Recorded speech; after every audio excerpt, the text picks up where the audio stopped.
The first time I kissed Barry as an adult, I tasted whiskey and guilt. It was the kind of sin that felt like coming home. I didn't recognize him at first. Not in the way you'd expect. The bar was all sticky floors and neon beer signs, the kind of place where men go to forget their fathers or husbands or failures. But there he was, leaning against the jukebox, a smirk on his face like he'd just cracked the world's oldest joke. Barry. His name hit me like a shard of childhood. Sharp and bloody. He was taller now, shoulders broad under a denim jacket, but his eyes hadn't changed. Still that same storm gray, the color of our foster mother's smoke-stained curtains. He turned, slow, as if ID shouted. His grin faded. Peggy? The way he said it, like my name was a prayer and a curse, made my ribs ache. 15 years. 15 years since he'd been dragged out of that last group home for fighting, since ID sobbed into a caseworker's polyester sleeve. He closed the space between us. Whiskey and leather. You look. His gaze dropped to my mouth. Grown up. I laughed too loud. You look like trouble. Still am. He ordered 2 shots, slid one to me. We drank without toasting. The tequila burned, but not as much as his knee brushing mine under the bar. We talked in fragments. Him, construction jobs, a wife he didn't name. Me, cheap apartments, fewer regrets. Every word felt like peeling a scab. Remember that time, he said, fingers drumming the counter, in Ms. Ruth's basement? When the power went out. I slid down my spine. Dark. His breath on my neck. Don't scream, Peg. It's just me. I remember, I whispered. His hand found my thigh. Scared the hell out of you. Liar. But I didn't pull away. Rain sheeted outside when we left. He kissed me in the parking lot. Hard, hungry, and I bit his lip just to feel him gasp. We drove to a motel in silence, the kind with hourly rates and cockroach confetti. In room 12, he pinned me against the door. This is messed up, he muttered, mouth trailing my jaw. Yeah. I clawed at his belt. So stop. He didn't. After tangled in sheets that reeked of bleach, I traced the scar on his collarbone, the one he'd gotten shielding me from a broken bottle. His eyes fluttered shut. Will you run away, Peg? The truth clawed up my throat. Because you left first. Before I could answer, his phone buzzed. A woman's name lit the screen. Lydia. He silenced it. I stared at the ceiling. Your wife? Don't. His voice cracked. Not tonight. He reached for me again, but I slid away. The bathroom light exposed what the dark had hidden. A fresh bruise on his ribs, the tremor in his hands. When I returned, he was asleep. Moonlight caught the gold on his left hand. I dressed quietly. On the nightstand, beside his keys, lay a matchbook from the bar. I pocketed it, proof, maybe, that this wasn't a dream. At the door I glanced back. His face, softened by shadows, looked like the boyhood shared his bread crusts with me. The boyhood whispered, "Sockeye, Peg. I'll take the hit this time." I left. The rain had stopped. In my car, I lit a match from the stolen matchbook. Watched it burn to my fingertips. Some fires you can't smother. I told myself it wouldn't happen again. But 3 nights later, Barry's truck idled outside my apartment, headlights cutting through the fog like a warning. I watched from the window, my breath fogging the glass, until he stepped out. His face tilted upward, moonlight carving hollows beneath his cheekbones. The boy ID loved. The man I couldn't quit. He didn't knock. Just leaned against the doorframe, smelling of diesel and desperation. You kept the keychain, he said, nodding at the rusted Star Wars charm dangling from my lock. Chewie's all I've got left, I said. From you. His thumb grazed my hip as he pushed past me. The apartment, a studio with a mattress on the floor and photos of strangers taped to the walls, felt smaller with him in it. We didn't speak. He kissed me like he was digging a grave, all teeth and sweat and silent apologies. When his shirt came off, I counted the scars. The jagged one from the bottle. The cigarette burns along his ribs. A new purple bruise blooming under his collarbone. You're mine tonight, Head whispered when we were kids, hiding under a blanket fort during a thunderstorm. Nobody else's. Now, his hands mapped my skin like he was memorizing it. But when I reached for his belt, he caught my wrist. Wait. His wallet lay open on the floor. A photo peeked out, a blonde woman with a toddler on her hip. Lydia. The wife had ignored in the motel. She's real, I said. He pressed his forehead to mine. SOS this. We fell into the mattress. Afterward, he lit a cigarette, the glow painting his face orange. I married her 'cause she's normal, he said. Nothing much. Just grocery lists and bedtime stories. I thought of the foster homes. The men who'd slip into our rooms after lights out. How Barry would curl around me, his heartbeat thudding against my back. Breathe, Peg. Just breathe. You lied to her, I said. He blew smoke at the ceiling. You're the only one I never lied to. Rain tapped the window. He fell asleep with his arm across my chest, possessive even in dreams. I slipped out from under him, pulling on his denim jacket. In the bathroom, I stared at the woman in the mirror. Smudged mascara, split lip, her daddy's eyes. The pregnancy test fell out of his jacket pocket when I reached for my toothbrush. Expiration date. 2024. 2 lines for positive. My hands shook. I counted back weeks. The motel. The apartment.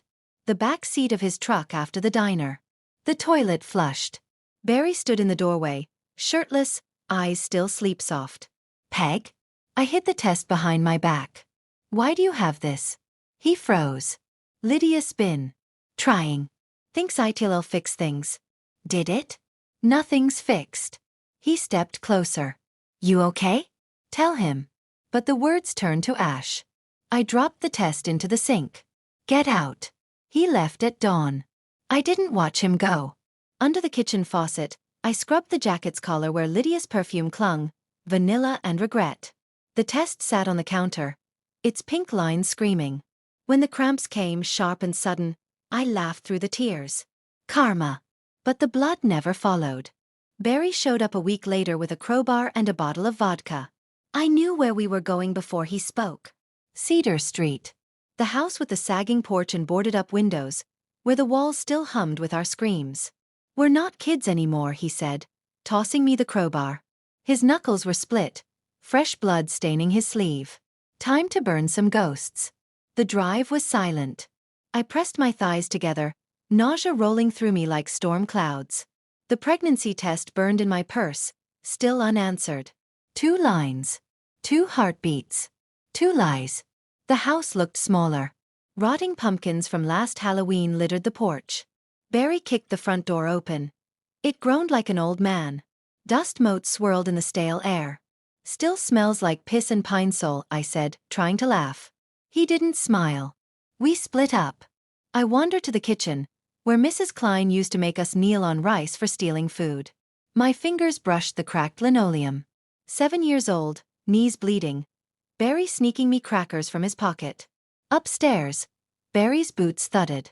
I found him in their bedroom, the foster parents, staring at a rusted bed frame. He died here, Barry said flatly. Heart attack. Bled out on this mattress. Mr. Klein's face flashed in my mind. Yellow teeth, belt in hand. Which one of you rats ate the cheese? Barry swung the crowbar at the bed frame. Metal screeched. Fucker deserved worse. I retreated to the basement. Cold, damp. The single bulb still dangling by a wire. My breath hitched. His hands on my ankles. Barry's voice through the vent. "I'm here, Peg." Squeeze my hand. A shadow filled the doorway. Barry's eyes were wild, vodka on his breath. You ever wonder why he never touched you? I froze. He did. No. He stepped closer. Not like the others. Head beat me raw, but you? Just threats. Why? The truth curdled in my stomach. You told him. Barry's jaw twitched. I made a deal. Took his attention. So he'd leave you alone. The room tilted. I slapped him. He grabbed my wrist, pinning me against the concrete wall. You think I wanted that? You think I liked being his? Stop.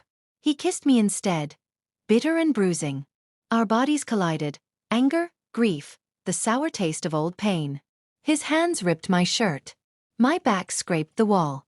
We didn't speak. Didn't need to. After, we lay on the filthy floor, vodka between us. Barry pointed to the ceiling vent. Used to talk to you through there. Pretended we were astronauts. You always were the liar, I whispered. His phone buzzed. Lydia. He silenced it, but not before I saw the text. Where are you? She's filing for divorce, he said. I sat up. Because of me? Because I'm a cheat. A drunk. Take your pick. He swigged the vodka. She took Maisie to her mom's. Maisie. His daughter's name was a grenade. I pictured her, blonde curls, Barry's stormy eyes. Innocent. You should go home, I said. Home. He barked a laugh. This is the only home we ever had. We left at dusk. Barry's truck spat gravel as he peeled away. I stood in the overgrown yard, my hand resting on my still flat stomach. The house watched me, windows like empty eyes. My voicemail chimed. An unknown number. A woman's voice, honey-sweet and venomous. Stay away from my husband, you little whore. Or I'll bury you where he found you. The line went dead. Behind me, a twig snapped. The voicemail replayed in my head as I sped home, rearview mirror glaring like an accusation. Bury you where he found you. Lydia knew. Knew about the foster homes, the basement, the way Barry's blood speckled the tiles after Mr. Klein's rages.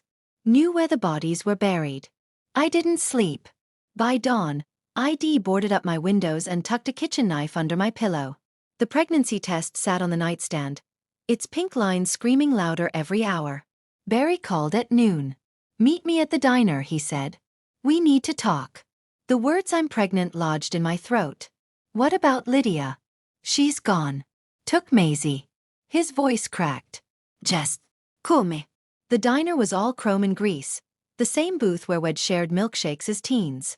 Barry sat staring at his hands, a bandage wrapped around his split knuckles. He looked hollow. I slid in opposite him. You okay? He laughed, a raw sound. Lydia put my clothes on the lawn. Lighting on fire. Poetic. The waitress brought coffee. Barry dumped 3 sugars in his, stirred until the spoon chipped the mug. She knows about us. How? Does it matter? His eyes met mine. I'm done lying, Peg. I'll leave her. Well, I gripped my mug. You've got a kid. A life. A life? He leaned in, scarred hands flat on the table. You're the only real thing I've ever had. The air thickened. Memories flickered. Barry at 14, pressing a stolen ring into my palm. Someday we'll get out. Just us. Now, his wedding band glinted in the sunlight. I reached for it. Take this off. He didn't resist. The ring left a pale stripe on his finger. We left together, his truck trailing mine to a lakeside motel. No words, just frenzied hands and the salt taste of tears. After he traced my stomach. You feel different. Tell him. But the door exploded open. Lydia stood framed in sunlight, phone raised. Flash, flash, flash. Smile. Homewrecker, she hissed. Barry lunged for the sheet. Lydia. Save it. She tossed a stuffed bear at him. Maisie's. She cries for you. But you're too busy fucking your sister. The word hung like a knife. Barry stood, naked and shaking. Get out. Gladly. She smirked at me. Check the news tonight. Peggy. You're about to be famous. The door slammed. Barry sank onto the bed, head in his hands. She'll ruin you. I dressed, numb. You should have told her the truth. Which part? He laughed bitterly. That we're not blood? That I loved you first? The room spun. Not blood. He stared. You didn't know? Know what? We weren't foster siblings. Not legally. He stood, pacing. Mrs. Klein took me in a year before you. Different paperwork. Different. Everything. The floor dropped. You lied? I was 10. They said you'd leave if I told. He gripped my shoulders. But it changes nothing. You're still my. I shoved him. You let me think we were family. We are. His shout echoed. Not by blood, but by every hell we survived. You think I cared about labels when I was taking his belt lashes for you?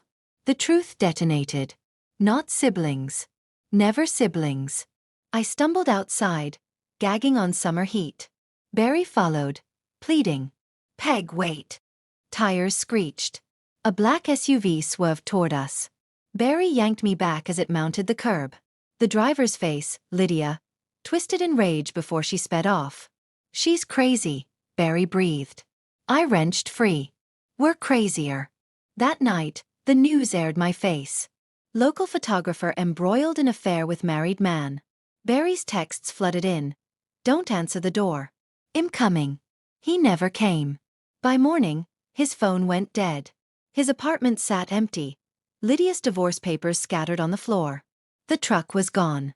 At the motel, I found our room stripped bare, except for a matchbook on the pillow. Inside, scrawled in Barry's hand, "They're watching. Don't trust anyone. B." Under the mattress, I found his wedding ring. And a smear of blood. I found him at the Sunrise Motel, room 17, the same shithole where Wed started this. His truck was parked sideways, driver's door open, keys dangling in the ignition. A duffel bag spilled cash and passports onto the gravel. Mexico. Belize. Somewhere without extradition. Barry stood in the doorway, a silhouette against flickering TV light. Blood crusted his temple. "You shouldn't be here." "You left me," I said. "I'm saving you." The room reeked of bourbon and gun oil. Maps covered the bed. Red XS over border crossings. I stepped closer. "Who's they, Barry? Who's watching?" He laughed. "Hollow. Lydia's brother's a cop. They've got warrants, Peg." "For you." "For me?" "Statutory rape. Corruption of a minor." His voice broke. "They're saying I was under 18 when we..." Back then. The world tilted. "But we weren't, blood." "You said." "Doesn't matter. They've got paperwork, photos." He gripped my arms. "Lydia's framing you to keep Maisie. I can't fix this unless I disappear." I shoved him. "Coward." He caught me, crushing my mouth to his. We kissed like it was a fight, biting and clawing, until he tore away. "Come with me." The plea hung between us. Outside, cicadas screamed. I thought of the pregnancy test, still hidden in my glove box. His child. Our crime. "They'll lock you up," he said. "Or worse." I unzipped my jacket. "Let it fall. Then give me one last reason to run." He hesitated, a heartbeat, before yanking me to the bed. This time, there was no anger, no guilt. Just a slow, terrible ache. His lips traced every scar, every bruise, as if memorizing the roadmap of our ruin. When he pressed into me, I whispered, "I'm pregnant." He stilled. "Why didn't you tell me?" "Same reason you didn't tell me we weren't siblings." A tear hit my collarbone. "I'm sorry, Peg." Headlights swept the room. Tires crunched gravel. Barry froze. "Lydia." We dressed in silence. He handed me a passport, Maria Santos, my face glued clumsily over another woman's. "Take the truck. Go south." "And you?" He lifted a matchbook from the nightstand. Sunrise Motel. Our first night. Our last. "I'll distract them." I gripped his shirt. "No." "Always saving your ass," he whispered, kissing my forehead. "Let me do it right this time." A fist pounded the door. "Police! Open up." Barry lunged for the lamp, plunging the room into darkness. "Go out the window." Nah. I climbed onto the sill. Dawn bled pink over the parking lot. Barry stood framed in the doorway, a lighter flickering in his hand. "Barry!" He lit the match. "Tell the kid I would have stayed." The door exploded inward. I dropped into the bushes as shouts erupted. Lydia's voice cut through the chaos. "Shoot him. He's got a gun." A shot rang out. Then another. I ran. They found his body in the ashes. The motel burned too fast, they said. Faulty wiring, maybe arson. No witnesses. No arrests. I wait at the border now, Maria Santos' passport damp in my fist. The baby kicks. A furious rhythm. Barry's rhythm. In my pocket, the matchbook survives. Inside, 2 names. Peggy v. Barry, scrawled in his jagged hand. Some fires outlive their flames. If this story kept you on the edge, make sure to like, share, and subscribe for more twisted tales of love and ruin. Comment below, should Peggy run or burn it all down?